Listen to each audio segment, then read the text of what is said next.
Good morning, everyone. Welcome. So I'm honored to moderate this dialogue with two distinguished ambassadors from nations that are, yes, at the forefront of climate crisis, but also at the forefront of climate innovation.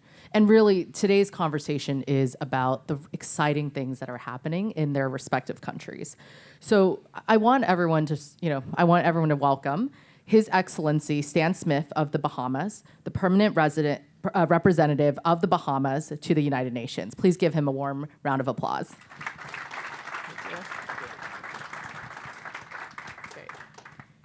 Joining him on stage is also His Excellency Odo Tevi, permanent representative of Vanuatu to the United Nations. Thank you for joining us. We're going to be discussing how the Caribbean and the Pacific are using nature-based strategies like blue carbon, sovereign wealth innovation, and debt for nature swaps to transform ecosystems into catalytic capital. And I want to start by framing this opportunity. So you both represent countries with extraordinary natural resources, but also climate risk. What does a nature-based economy mean to your nation, and why is now the time to scale it? And maybe, Ambassador Tevi, we'll start with you. Well, thank you, Kristen.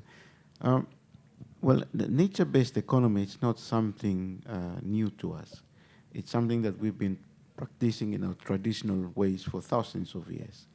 But I think with the climate crisis that we are facing and also the environmental crisis, the agency for using nature or use nature as a solution to resolve some of our problems is becoming more urgent now. So we need to address our climate. We need to protect our biodiversity, protect our soil. It's becoming more and more urgent given the traditional economic models that we've been extracting resources but in an unsustainable manner. So for us, we are the front line of climate change as well as the front line of, we are facing a lot of pollutions from the environment, but also we have seen environmental destruction. So for us, we have no choice, but it's also part of our culture in the last thousands of years to use nature to sustain our local economy. So I think it's not something new, but it's also an opportunity now for us in the as a global community to discuss it and see how we can partner together. I would add that these assets are the assets of the 21st century. My friends who do the international development work, IMF and World Bank, they've said to us, we've been in the business of lending to you.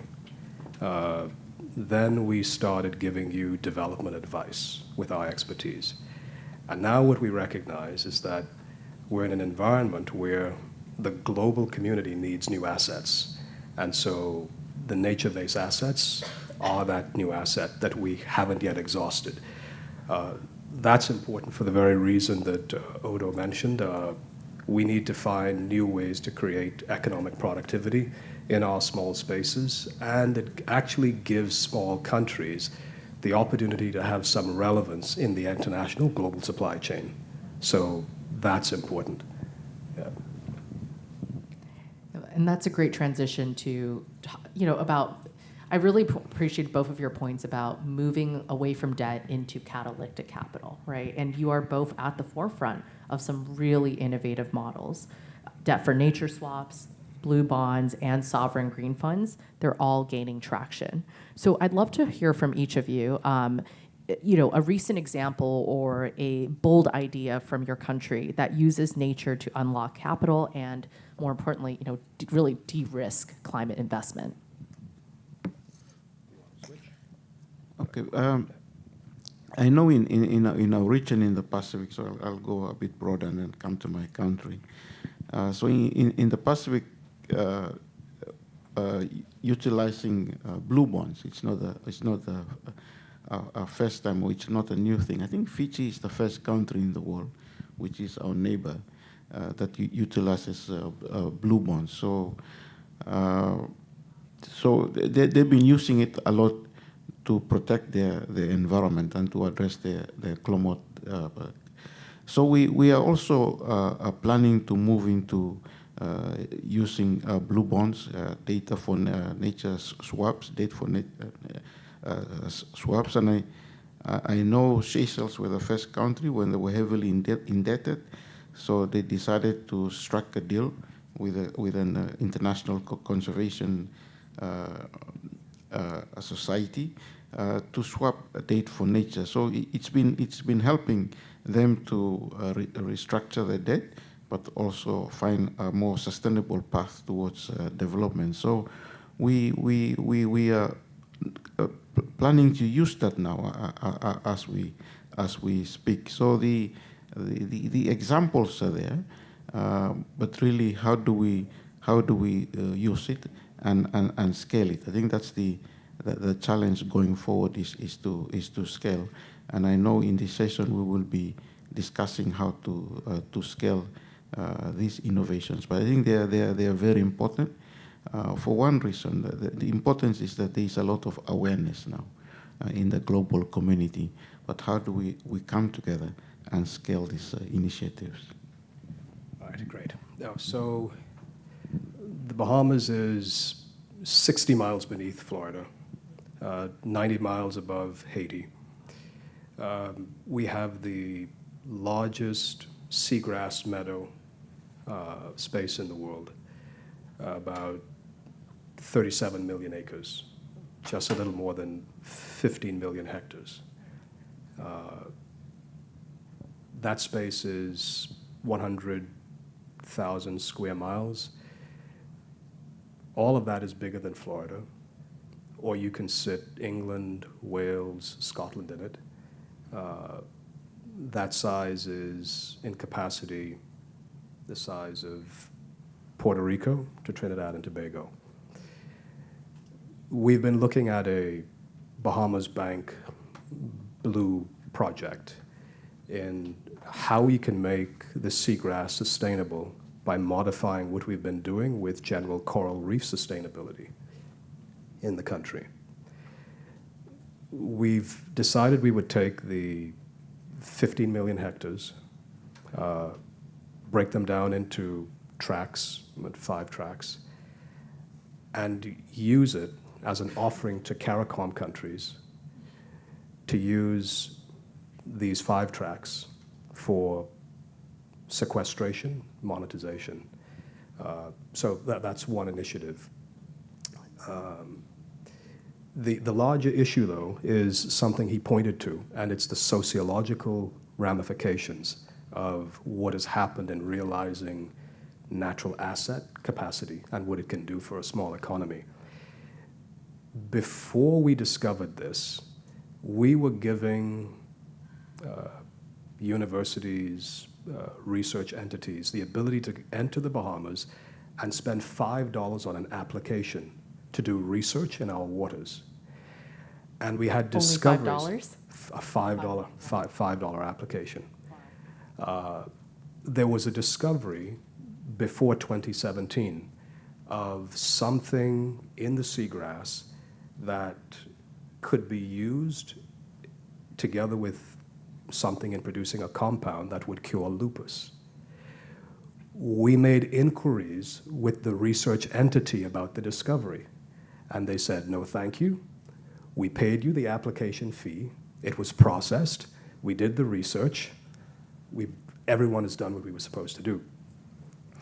The government post-2017 then created an act that would secure some benefit for the Bahamas in any scientific or proprietary discoveries that were done through the research that was done in the country. So it isn't only identifying the assets and doing the monetization now to support country development, but it is this awareness that has people recognize that you have to have a relationship that is more balanced between those who have the capacity and the technology and those who have this natural resource. And so there's a different relationship that we have with the international community and what is happening with trying to protect development in the Bahamas. And that has created a different investment culture in the country. Yeah. I appreciate how you both kind of touch on the sociological and cultural aspects, right? That goes into, innovative financing, and those are also things that affect how your nations establish trust, right, with outside actors, and how you value the resources that you inherently have. At the same time, we are at least in the United States, we're in the midst of a culture shift. There's growing scrutiny in how we value and protect nature. So how do you ensure these models benefit the local communities and ecosystems and not just investors? In our case, they've created a company, a carbon management company. And so a portion of revenue that is generated goes into, or should go into, a sovereign wealth fund for the benefit of the country. Some of it has to go towards the recurring cost of supporting the management of the company and its relationship with any entities that it would do research with. So there's that component, creating a sovereign wealth fund for some of the revenue that's generated.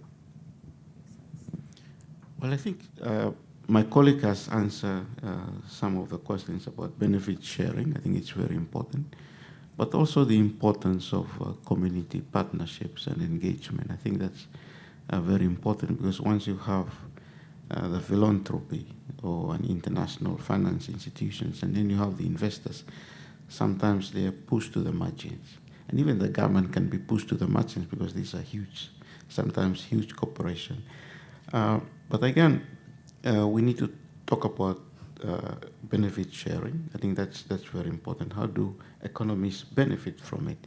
Through job creation, through infrastructure, through participation. I think that's also very important. But we also have to enhance accountability and transparency in this process. I think that's very important, and also improve capacity building within these countries, because we can all handle these projects, but sometimes we need capacity. For small states, capacity building it's a challenge, but this is also an opportunity for us to develop. So collaboration has to take this form in terms of the philanthropy, the entrepreneurs, the government, and the communities all working together and ensuring that they all benefit from this process.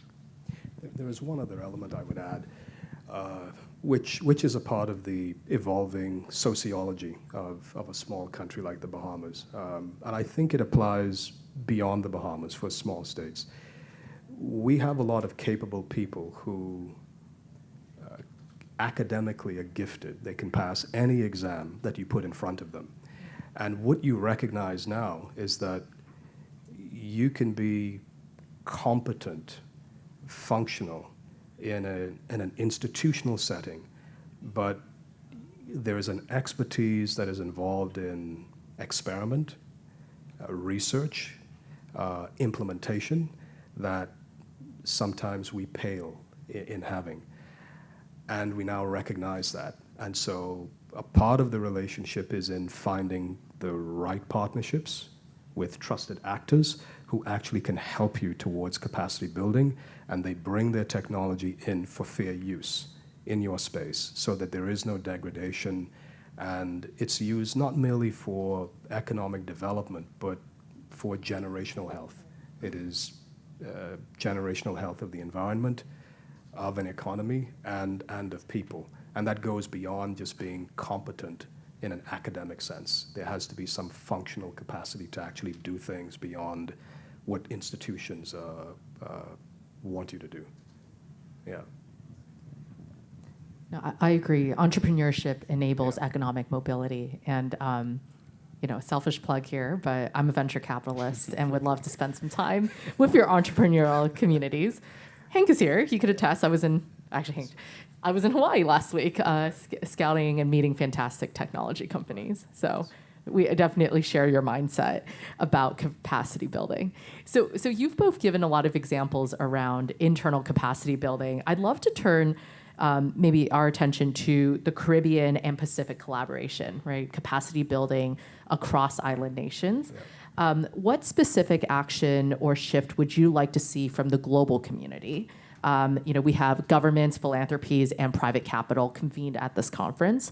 What can we do to help you scale a nature-based economy?